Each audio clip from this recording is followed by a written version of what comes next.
దేశానికి స్వతంత్రం కావాలని వాళ్ళ జీవితాన్ని పన్నంగా పెట్టి ముందుకొచ్చి దేశానికి స్వాతంత్రం తీసుకొచ్చారు. ఆ తర్వాత మళ్ళీ ఈ దేశాన్ని కాపాడడానికి వీర సైనికులు వాళ్ళ జీవితాల్ని, వాళ్ళ ఫ్యామిలీస్ ని వదిలేసి పోయి ఎక్కడో ఎండల్లో, చలికి, వర్షాల్లో తడుస్తూ ఈ దేశాన్ని కాపాడుతున్నారు. వాళ్ళు ఒక్కరోజు వాళ్ళ డ్యూటీ వదిలేస్తే చాలు, పెట్టంలో రాలిపోతాం మనందరం కూడా. కానీ ఎవరన్నా మనం వాళ్ళ గురించి, వాడు ఎవరన్నా చనిపోతే ఒక్క రోజన్నా మౌనం పాటిస్తామా? నో.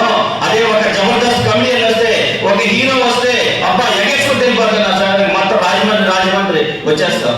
కానీ అలాంటి త్యాగాలు చేసిన వాళ్ళు మాత్రం వాళ్ళకి ఇలాంటి రోజులు కానీ ఏదన్నా పెద్దవాళ్ళు స్వతంత్ర సమరయోధులు వాళ్ళ గురించి ఏదైనా కార్యక్రమం పెడితే సార్ వాళ్ళు చెప్పిన భజన రండి రండి రండి. ఫ్యాకల్టీ అలాగే ఉన్నారు అండ్ స్టూడెంట్స్ అలాగే ఉన్నారు.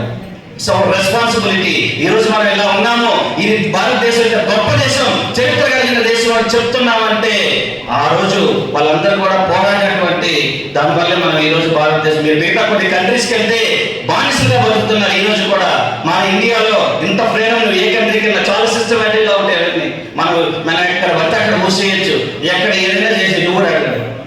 అలాంటి పరిస్థితుల్లో కాబట్టి రెస్పాన్సిబుల్ సిటిజన్స్ గా ఉండాలి.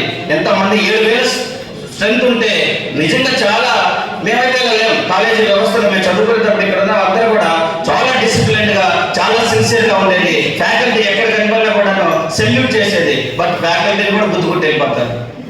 బచ్చలు ఆడుకోవాలి, ఎన్ఎస్ఎస్ రండిరా, ఎన్సీసీకి రండిరా, మంచి విషయాలు చెప్తారు రండిరా అంటే 4 సార్లు ఇచ్చినా కూడా రాదు. 500 మంది ఎన్ఎస్ఎస్ ఉంటే ప్రతిసారి ఒక 50 మంది దగ్గర మిగతా వాళ్ళు మాకేం సంబంధం, పోనీ అద్భుతంగా చదువుతారా అంటే అక్కడ మీకు గోల్డ్ మెడల్స్ తెస్తారంటే అది లేదు.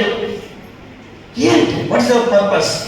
సో ఈ వై వీఆర్ డిబేటింగ్ అంటే మీరు ఈ దేశానికి భవిష్యత్. యూత్ నే స్వామి వివేకానంద గారు ఎందుకు అనునితో ఎవరైనా యూత్ నే కోచ్ చేస్తారంటే మీకు అంత ఎనర్జీ ఉంటుంది, అంత కెపాసిటీ ఉంటుంది, దేన్నైనా ఈజీగా అడాప్ట్ చేసుకోగలరు.